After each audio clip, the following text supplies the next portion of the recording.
Bueno, ayer se despejó una de las principales preguntas que teníamos, porque no estaba incluida ni en el auto ni en el sumario del juez Calama, que era cuándo había entregado Estados Unidos el contenido de ese teléfono que era la base de acusación para Zapatero.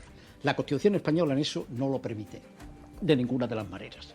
Y en consecuencia, el juez que sabe que en el primer auto, el del 18 de mayo, dijo que había cooperación policial y se da cuenta de que eso no basta, en el del 17 de junio intenta hacer un lavado, intenta blanquear lo que puso en el 18 de mayo, en el 17 de junio, y dice, hay cooperación judicial, es que la justicia americana ha puesto a disposición de la justicia española, pero eso no lo acredita de ninguna de las maneras y es lo que se le está pidiendo, y si no lo puede acreditar, es que entonces ha faltado la verdad, es que ha mentido. Primero, Zapatero intenta la nulidad de su causa, con la noticia que acabamos de adelantarles aquí. 2 recursos que cuestionan la validez original de la prueba, si esto se ha grabado sin tutela judicial efectiva, lo cual significaría anular toda la causa contra Zapatero. Segundo, el mensaje político, el que va a dar Moncloa y que va a llegar tan pronto como mañana. Mañana el presidente comparece. Y tercero, los golpes judiciales que siguen llegando también tan pronto como mañana. Mañana el juez Peinado le va a retirar el pasaporte a Begoña Gómez. Así que lo que vivimos ahora mismo son 24 horas cruciales que empiezan a contar ya. Empezando, Pedro, por lo último que hemos adelantado aquí, Zapatero busca la nulidad de la causa. Y se la devuelve la defensa de Zapatero al juez Calama y le dice que por economía procesal, recordemos que así lo detalló el juez Calama, no sería necesario pedir 2 comisiones rogatorias para lo mismo y le insiste en pedir la información sobre qué autorización judicial fue la que avaló la obtención de los mensajes del teléfono de Rodolfo Reyes y que de no ser así, de no haberse aclarado, pedirían la nulidad de esas pruebas, exactamente igual para el contenido de ese disco duro denominado crucial. Piden a la Fiscalía que digan sobre qué autoridad judicial se pudo investigar el contenido de ese dispositivo y que si no hubo una orden de ningún juez que diese esa autorización, también iniciarán el proceso de pedir la nulidad de esa prueba. Pido lectura de última hora, esto es lo que tenemos. Zapatero plantea 2 recursos al juez.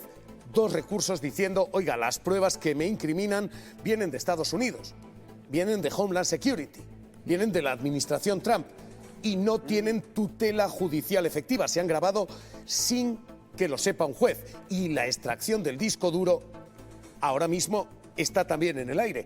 ¿En qué estamos? Esto tiene mucho sentido desde el punto de vista jurídico, pero no solo porque un juez lo haya autorizado o no, que sí. Lo que eso significa es que ha sido custodiado suficientemente, que no ha sido manipulado, que no ha sido objeto de tergiversación. Por eso lo pide y, desde luego, en términos de defensa y del sentido común, yo creo que es evidente. Hay que saber qué intervención ha tenido la policía americana, la embajada y todas estas reuniones que hemos sabido con el Partido Popular, cómo ha llegado eso hasta aquí y, sobre todo, la veracidad del contenido del disco duro y de los mensajes contenidos en el teléfono. A mí me ha sorprendido desde el primer día que el juez instructor no tuviera toda la información sobre en qué condiciones le llegó ese material, que es clave en el procedimiento. Por lo tanto, que José Luis Rodríguez Zapatero lo pida es obvio, pero debía haber partido casi de oficio del propio juez. Antes de iniciar un procedimiento tiene que saber si esa información no solo es veraz, sino, digamos, tiene toda la cadena de custodia para darle credibilidad.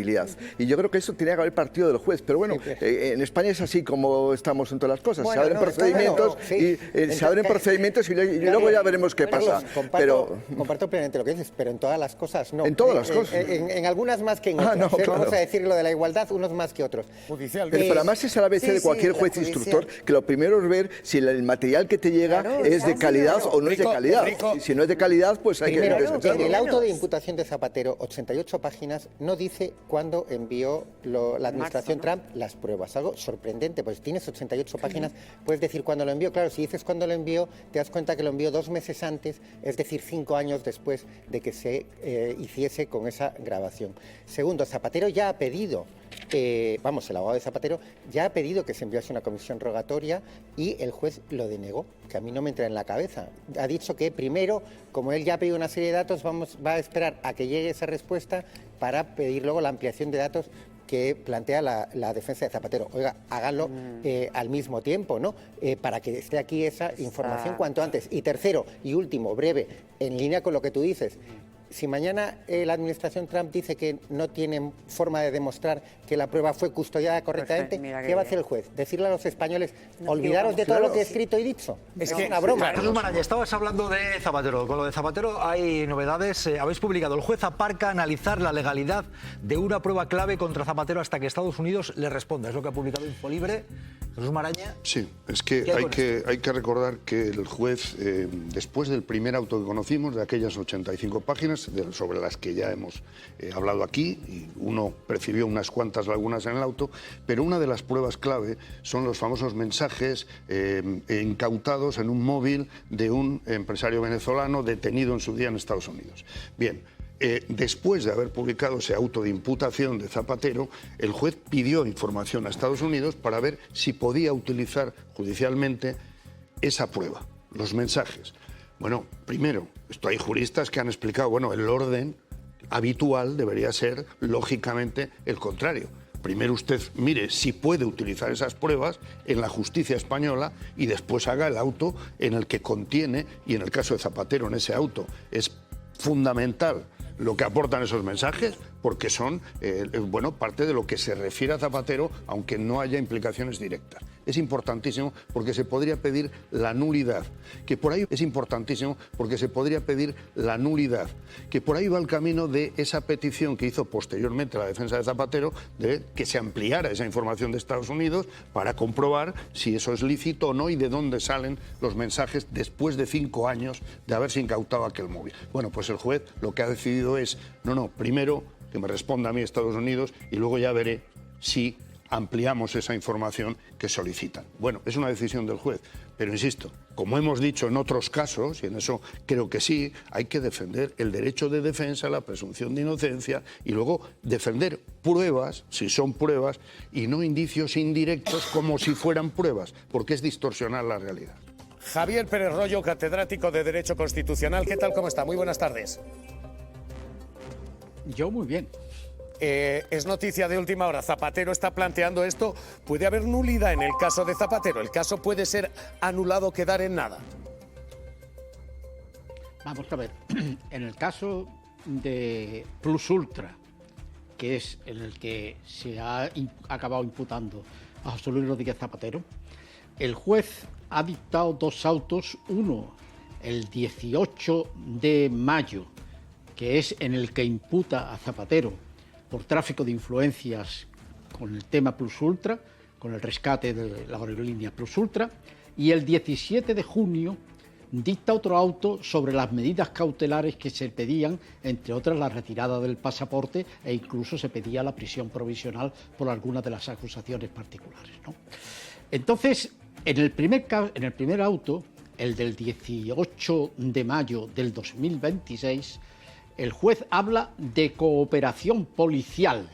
Es la Policía Nacional la que ha obtenido la filtración o ha obtenido el cribado del teléfono que le había sido sustraído en Miami al presidente de la compañía Plus Ultra.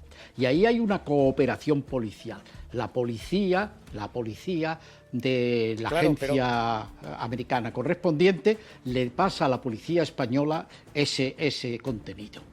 En el auto del 17 de junio ya no habla de cooperación policial, sino que habla de cooperación judicial. Las autoridades judiciales de los Estados Unidos habrían puesto a disposición de la justicia española el contenido de ese volcado telefónico. Entonces, la cooperación policial está acreditada. Lo que no está acreditado es la cooperación judicial. Y por lo tanto, el juez ni la ha acreditado ni la sigue sin acreditar. Y por lo tanto, lo que ha puesto en ese auto es algo que no se corresponde con la verdad. Nos encontraríamos con que el juez ha podido mentir, nada menos que mentir, en un auto judicial, ¿no? Entonces, esto ya no es solamente la nulidad de la causa, sino que es que incluso se pueden derivar responsabilidades penales para el propio juez que ha redactado ese auto y que pone en el auto algo que no es verdad, Y eso sí es gravísimo. Eso sí es gravísimo. La grabación que viene de Estados Unidos es una grabación que hace Homeland Security. Es una grabación que no tiene la supervisión de un juez. Eso es válido como prueba. Hace una autoridad administrativa, una agencia. Lo hace una agencia administrativa, sin control judicial que sepamos. Lo que se le pide, ¿dónde está el juez? ¿Dónde está el juez que pone en marcha esto? Porque sin juez no hay forma de hacer una instrucción penal en España. La Constitución española en eso no lo permite, de ninguna de las maneras. Y en consecuencia, el juez que sabe que en el primer auto, el del 18 de mayo, dijo que había cooperación policial y se da cuenta de que eso no basta, en el del 17 de junio intenta hacer un lavado. Intenta blanquear lo que puso en el 18 de mayo, en el 17 de junio, y dice, hay cooperación judicial. Es que la justicia americana ha puesto a disposición de la justicia española. Pero eso no lo acredita de ninguna de las maneras y es lo que se le está pidiendo. Y si no lo puede acreditar, es que entonces ha faltado la verdad, es que ha mentido. Bueno, ayer se despejó una de las principales preguntas que teníamos, porque no estaba incluida ni en el auto ni en el sumario del juez Calama, que era cuándo había entregado Estados Unidos el contenido de ese teléfono que era la base de acusación para Zapatero. Sí, eso es lo que conocíamos de esa entrega del teléfono. Era un breve párrafo que había en el auto en el que se comunicaba la investigación, que Zapatero pasa a ser investigado, en el que se decía que ese teléfono se había puesto a disposición de la policía, pero no sabíamos ni cómo, ni cuándo, ni por qué. Sabíamos que ese teléfono se había incautado en 2021 en Estados Unidos a Rodolfo Reyes Rojas y se incauta, según lo que hemos podido saber en este nuevo auto, dice que está orientada en ese momento la investigación hacia el contrabando, habla. Entonces, se incauta este teléfono, se hace ese volcado, que tampoco sabemos cómo se ha hecho, y pues encuentra esa información relevante y lo siguiente que sabemos es la fecha, 18 de marzo de 2026, que era una de las piezas que nos faltaba, que es cuando se entrega mediante oficio a la policía. Eso le ha servido al juez para investigar, pero ahora lo que pide es poder usarlo como prueba de cara a un posible proceso judicial.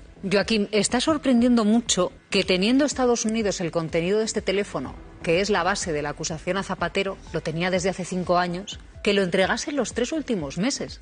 Puede justificarse, por ejemplo, en función de que se ha producido una investigación general contra directivos de Plus Ultra. A mí, en cambio, lo que me parece bastante problemático jurídicamente es los datos que se van conociendo de cómo se pudo haber realizado el clonado, porque podría ser una prueba que no fuera válida en nuestro país. No basta que una prueba se consiga en otro estado, de acuerdo con las reglas del Estado, sino que para que pueda ser prueba válida en España tiene que ser compatible con nuestro sistema de garantías y nuestro sistema de derechos fundamentales. Y si se confirma que, según parece, no hubo autorización judicial y no se respetaron en este caso los derechos fundamentales de la persona afectada de Rodolfo Reyes, se aplicaría lo que se conoce como doctrina del fruto del árbol envenenado. Es decir, que si la prueba era nula en su origen, en la forma en la que se practicó, el resultado también sería nulo, y más todavía, todos los elementos indiciarios obtenidos a partir de esas conversaciones podían quedar contaminadas también con la nulidad, con lo cual, en función de cómo se obtuvo esa prueba en Estados Unidos, podía tener efectos muy importantes sobre el procedimiento en el ámbito de una nulidad bastante amplia de actuaciones, aunque tendremos que esperar a lo que precisamente pide el juez instructor. Hay otros elementos en la causa contra Zapatero que no vienen del clonado del teléfono, pero me parece que en la nulidad ahí sí que podría tener repercusiones muy amplias en el procedimiento contra Zapatero. Pero el juez no debería haber hecho todo esto antes de aceptar la prueba para lanzar y ordenar el registro contra Zapatero. Pregunto, ¿eh?